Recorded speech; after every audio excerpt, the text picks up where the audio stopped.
तब हम पर क्या बीती थी, हमारी कितनी बेइज्जती हुई थी, क्या क्या सुनना पड़ा हमें, ये जानता है तू?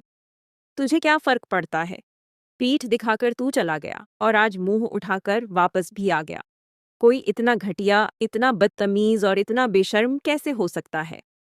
रोनी ने विक्रांत को दिखाया सच का आईना। विक्रांत को हो रही है एक बड़ी गलतफहमी।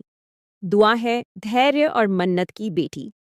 अब फाइनली पूरा सच सामने आने वाला है। मन्नत की आने वाली कहानी में आने वाला ट्विस्ट बेहद धमाकेदार होगा।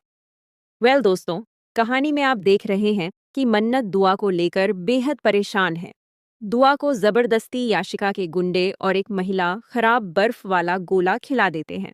वह बर्फ पहले से ही खराब होती है, जिससे बच्चों की जान खतरे में पड़ जाती है। दुआ को जानबूझकर परेशान किया जाता है।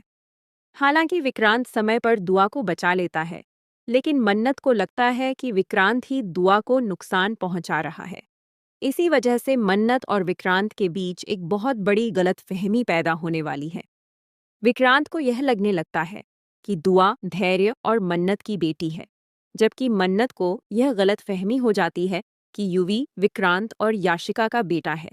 यानी कहानी में दोनों तरफ गलतफहमियों का तूफान आ चुका है।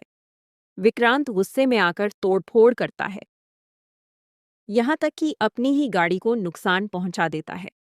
दूसरी तरफ मन्नत भी बेहद आहत है। साफ है कि विक्रांत ने कभी मन्नत पर भरोसा ही नहीं किया। हर बार सबूत मांगे और इस बार एक और बड़ी गलतफहमी पाल ली। हालांकि यह गलतफहमी मन्नत के लिए किसी हद तक सही भी है, क्योंकि वह नहीं चाहती कि विक्रांत को दुआ की सच्चाई पता चले।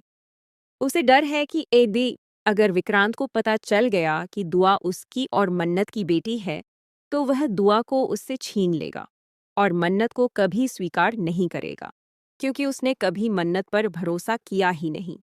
लेकिन जब यह सब रोनी के सामने आता है और विक्रांत मन्नत पर गंदे इल्जाम लगाता है, तो रोनी से यह बर्दाश्त नहीं होता। रोनी, जो विक्रांत के पिता हैं, हालांकि विक्रांत उन्हें अपना पिता मानता ही नहीं, विक्रांत को समझाने की कोशिश करते हैं। रोनी विक्रांत से कहते हैं कि जब धैर्य ने अपनी माँ को यह जानकर छोड़ दिया कि वह गलत इंसान है और गलत काम कर रही है, तब भी तू उन्हीं के साथ खड़ा रहा और हमने तेरे लिए इतना कुछ किया, फिर भी तू हमें छोड़कर चला गया।